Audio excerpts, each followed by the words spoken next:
J'ai encore acheté trop, le truc il pumpait, je crois que ça allait jamais s'arrêter, je suis déjà à moins 37%. Ah ouais, toi aussi? Putain, ça m'est arrivé la même chose la semaine dernière, c'est fatigant. Il y aurait pas un moyen de savoir exactement à quel prix acheter? Toi, t'as déjà généré des milliers d'euros en trading, non? C'est quoi ton secret? Mon secret? Avant d'entrer en position, j'utilise toujours l'outil retracement de Fibonacci. Fibona quoi? C'est un Pokémon ton truc? Non, c'est un outil de trading ultra puissant. L'idée c'est de trouver des zones où le prix peut potentiellement rebondir et surtout qui t'offre les meilleurs prix du marché. Ok, mais c'est un signal de trading. Mais non, écoute 2 secondes au lieu de partir dans tous les sens comme ça. Avant que je vous présente l'outil, il faut que vous sachiez quelque chose de très important. Avant, j'étais comme vous, j'achetais n'importe comment et puis du coup, résultat, perte sur perte. Et cet outil, on a beau le connaître, ce qu'il faut, c'est l'utiliser, le comprendre, ce qui va nous permettre de devenir rentable. Mais moi, ça m'a pris au moins 1 année. Ah ouais? C'est si compliqué que ça? Le vrai problème, c'est que les explications que tu vas retrouver sur Internet, elles sont incomplètes, voire même parfois fausses. Et si tu ne sais pas l'utiliser correctement, c'est comme avoir un GPS, aller droit dans le mur. Allez, je vous expliquer ce qui est concrètement l'outil Fibonacci, comment le tracer et comment grâce à lui, eh bien, gagner de l'argent. Vous allez le voir, les explications sont simples et claires, même si vous êtes débutant, tout le monde peut suivre. Par contre, il faut bien suivre la vidéo étape par étape et donc aller jusqu'à la fin. Jean-Michel, ce que je te conseille, eh bien, c'est de te redresser et de poser ton téléphone. Ok, Jean-Mi? Ouais. Pour commencer simplement, il faut aller sur TradingView. C'est le meilleur site pour des analyses sur des graphiques de prix. Dans l'onglet, la barre qu'on a sur la gauche ici, vous allez dans le 3e et on va aller ouvrir la barre d'outils Fibonacci. Attends, on doit quand même pas utiliser tous ces trucs. Non, on va utiliser que le premier, parce que pour être très honnête, je n'ai jamais gagné un seul euro avec tous les autres qu'on a sur le côté. Je prends donc retracement de Fibonacci. Là, je vais le tracer dans le vide et qu'est-ce qu'on peut voir? On voit qu'on a des lignes 0,236, 0,382, 0,5 et ainsi de suite. Et là, ce que je vous montre ici, c'est son affichage de base. Donc nous, ce qu'on va aller faire, c'est qu'on va aller le paramétrer. Je vais vous montrer ça. Et si vous voulez une vidéo beaucoup plus avancée sur tous les niveaux de Fibonacci, n'hésitez pas à me le dire dans les commentaires. Vous avez la petite barre d'outils ici, avec tout un tas de petites possibilités. Nous, on va cliquer sur l'hexagone, configuration. Vous allez me décocher toutes les cases qu'on a d'un côté. On va cocher la première et mettre un 0. Ici, on va mettre la couleur blanche, opacité 50%. Ensuite, 0,1, couleur noire, opacité 100%. 0,618, couleur noire, opacité 0. 0,786, opacité 0 pour une couleur verte. 0,99, couleur noire, opacité 100%. Et la dernière, le numéro 1, couleur blanche, opacité 50%. Vérifiez bien que toutes les cases soient bien cochées pour ça et ça va nous faire apparaître ce qu'on a sur le côté sur le graphique. En dessous, vous allez, s'il y a les prix, les retirer, garder juste les niveaux pour avoir les 2 niveaux ici avec leur numéro et faire évoluer l'arrière-plan qui est ici.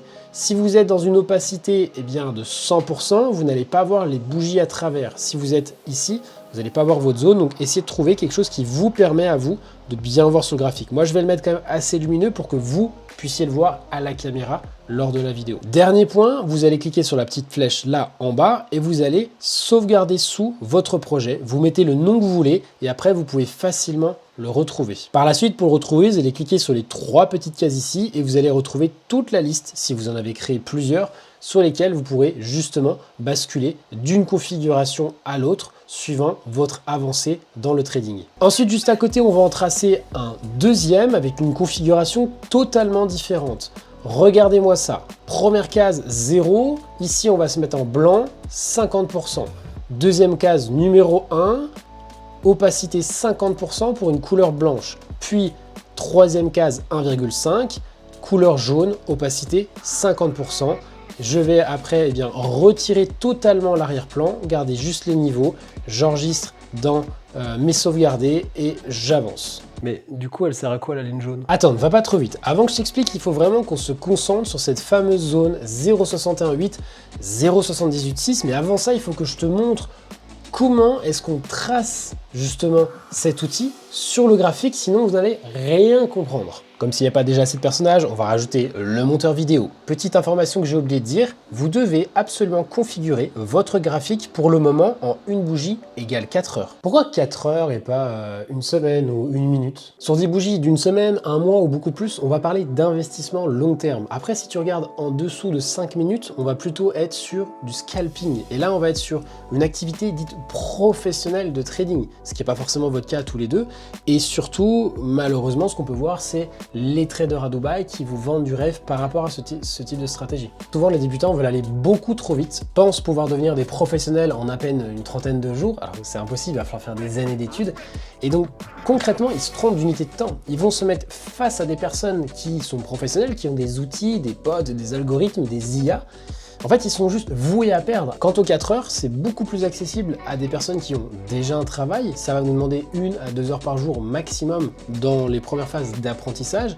Et après, quand on commence à avancer un petit peu plus vite, eh bien, on peut réduire notre temps justement passé devant les écrans. Et pour ma part, je trouve des performances qui sont vraiment honorables. 25, 50% annuels, voire peut-être jusqu'à 100% lors des bonnes années. Est-ce que c'est quelque chose qui vous convient ?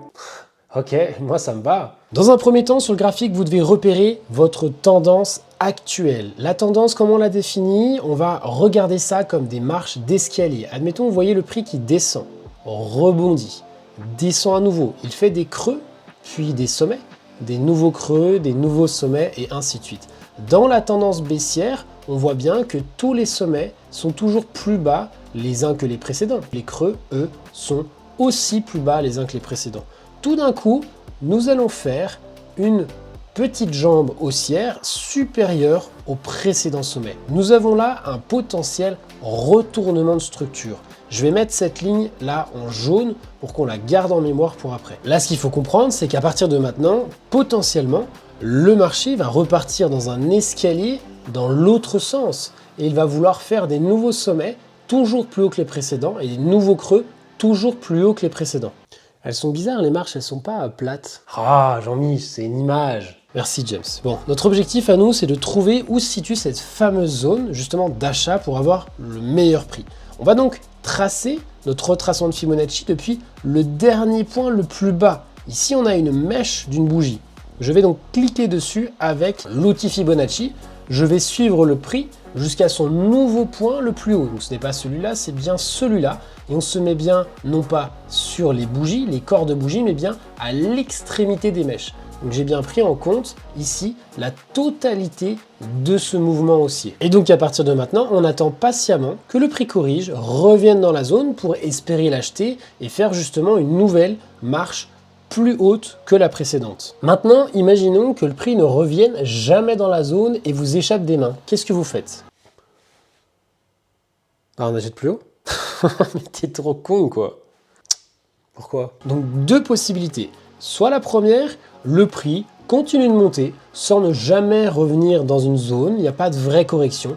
Eh ben, on le laisse partir sans nous, parce que nous, on n'est pas dans le FOMO, on n'est pas dans l'émotion. Par contre, ce qu'on peut faire, c'est justement, eh bien, ajuster notre outil Fibonacci et aller jusqu'au nouveau sommet qui ne fait que de grandir et d'espérer qu'un jour, le prix corrige et revienne justement dans cette fameuse zone et là, on aurait un vrai bon prix. La deuxième possibilité, c'est quoi? C'est que le prix a bien corrigé, mais il n'est pas revenu dans notre zone et malheureusement, il repart sans nous. Mais comment on le sait? J'ai pas compris, on sait quoi? Bah, qu'il est jamais revenu dans la zone. Bon, premièrement, on le sait parce qu'il n'a pas touché la zone. Il n'est pas rentré dedans, hein, donc simplement, Jean-Michel, il suffit juste d'ouvrir les yeux. Après, comment est-ce qu'on fait pour le valider? On le valide parce qu'ici, quand on fait un nouveau sommet plus haut que le précédent, on a bien là créé la tendance haussière. On a aussi du coup de l'autre côté des creux. Ce creux est le bas ultime du marché. On vient donc de créer un nouveau creux qui est supérieur au précédent. Nous avons bien cette tendance qui est justement la nouvelle tendance en marche d'escalier. Et donc maintenant, on va théoriser que la tendance va continuer à la hausse et on serait du coup éventuellement acheteur de la prochaine correction. Vu que nous sommes dans une tendance haussière, cette correction sera forcément plus haute, ce creux sera forcément plus haut que le précédent, sinon on casse la dynamique qui est haussière. J'ai retiré plein de dessins, je déplace du coup mon outil Fibonacci. Rappelez-vous, le numéro 1, il est toujours en bas. Je vais le mettre sous la dernière mèche du creux actuel. Alors le creux actuel, il est là sur l'écran parce qu'on a bien fait un nouveau sommet plus haut que le précédent. Donc qu'est-ce que je fais avec mon outil? Je suis jusqu'au nouveau sommet et je me mets comme ça sur le côté. Et maintenant, qu'est-ce qu'on fait? Eh bien, on attend. Et si le prix revient dans la zone, ben, j'ai de nouveau une superbe opportunité avec le meilleur prix d'achat. Et dès que le prix revient dans la zone, on achète direct. C'est une question ou une affirmation? Affirmation, chef. N'importe quoi. Bon, je continue. Ce qui rend cette zone ultra puissante, c'est son ratio risque-récompense. Comme on est dans une théorie, on est censé faire des escaliers avec des marches toujours plus haute que les précédentes. Ça veut dire quoi? Ça veut dire que si on achète dans la zone, on peut théoriquement gagner, eh bien, entre guillemets, beaucoup par rapport au potentiel qu'on peut perdre en bas qui est très faible. Et quand on les met côte à côte, tout de suite, on voit bien la différence de ce qu'on peut perdre par rapport à ce qu'on peut gagner qui est démesuré. Et rappelez-vous qu'en trading, il n'y a que deux possibilités. Soit vous pouvez gagner, soit vous pouvez perdre. Et vous, c'est quoi que vous préférez faire? Perdre? Gagner, gagner, gagner. Pourquoi j'ai créé ce personnage? Mais t'as pas dit qu'on ne devait plus perdre? Moi, j'aimerais acheter et gagner direct. Ah, ce serait tellement mieux. Mais bon, ça doit être plus compliqué que ça, non? En fait, c'est la base de tout. Pour savoir gagner, il faut savoir perdre. Qu'on soit sur un jeu de société, un match sportif, même peut-être un date avec une fille. Si tu commences par accepter les pertes, tu peux justement par la suite progresser en trading. Si c'est pas le cas, il faut abandonner tout de suite. Qu'est-ce qu'on fait? Non, vas-y, continue. On va se concentrer sur ce ratio risque-récompense. On va partir du principe que vous avez un compte actuellement de 10 000 €. Vous allez, à chaque fois que vous prenez une position, n'engager qu'une seule petite somme qui est de l'ordre de 1% de votre capital, c'est-à-dire 100 €. Si vous entrez en position, vous ne devez pas perdre plus de 100 €. Comment est-ce qu'on va le déterminer? Avec un outil, 1, 2, 3, 4, 5, le numéro 5 ici, vous allez avoir dans projection, position longue ou short. Là, on est à l'achat, vu qu'on veut un marché qui monte, donc on prend position longue. On va l'ouvrir justement dans cette fameuse zone verte. Si jamais je perds, je veux me protéger en dessous du dernier plus bas. Parce que comme on va faire des marches d'escalier plus hautes que les précédentes, il n'y a aucune raison systémique qu'on revienne là-dessous. Et si c'est le cas, c'est pas grave. J'acquiesce le fait que j'avais tort, je prends mes pertes et je m'en vais. Et donc, en mettant notre stop de protection juste ici, si le prix descend, ici, je perds 100. Ce qui est ultra puissant avec les outils qu'on a sous les yeux, c'est qu'on peut aussi définir l'objectif supérieur au-dessus de notre tête. Je vais donc faire appel à l'outil de Fibonacci avec les 1.5. Ici, on va le tracer à l'envers, on va partir du sommet actuel jusqu'au potentiel point bas lors duquel on aimerait bien acheter notre prix. Et là, ça va nous donner quoi? Un objectif à atteindre, la moitié du mouvement de la baisse. Et on va pouvoir tirer le deuxième outil tout en haut. Qu'est-ce qu'on peut voir? Qu'est-ce qu'on a sous les yeux? 4,37. C'est-à-dire que soit d'un côté je perds 100 €, soit de l'autre côté je gagne 4 fois ma mise, 437 €. Là, on a la puissance du ratio risque-récompense. Avant même de rentrer en position, vous savez exactement combien vous perdez, exactement combien vous pouvez potentiellement gagner, et on voit bien que c'est démesuré, on gagne beaucoup plus que ce que l'on peut perdre. Ok, elle est bien belle ton histoire, mais comment est-ce que je peux être sûr que d'ici, je sais pas moi, une année, si j'ai fait 100 trades d'affilée, est-ce que je suis vraiment gagnant? Ensuite, pour tous ceux qui seraient sceptiques d'avoir une stratégie qui ne marche peut-être qu'une fois sur deux, regardez ce tableau. Vous avez ici votre capital de 10 000. Vous définissez dans votre stratégie de trading de toujours rentrer avec un ratio risque-récompense minimum de 3. C'est-à-dire, vous gagnez minimum 300 pour perdre 100. Et on l'a vu dans l'exemple avant, c'était OK. Dans ce cas de figure-là, avec un ratio de 3 pour 1, vous pouvez vous permettre de n'avoir raison que 30% du temps, vous êtes quand même gagnant sur le long terme. On le voit en bas avec le tableau, même si vous avez raison que dans 30% du temps, raison 30 fois sur 100, donc 70 pertes, au bout de 100 trades, vous êtes quand même gagnant de 20% sur votre capital. C'est absolument gigantesque. Donc il suffit juste d'assembler des petits paramètres pour atteindre une réussite par exemple de 50% ou de 60% pour faire exploser vos comptes de trading et carrément les doubler, voire plus. Attention à vous, n'essayez pas d'aller viser des objectifs de trading au-delà de 5 parce qu'en termes de probabilité, ça arrive beaucoup moins souvent. Si vous voulez jouer avec ce tableau, je vous laisse gratuitement. Avec la formation gratuite, vous retrouverez un lien dans la description.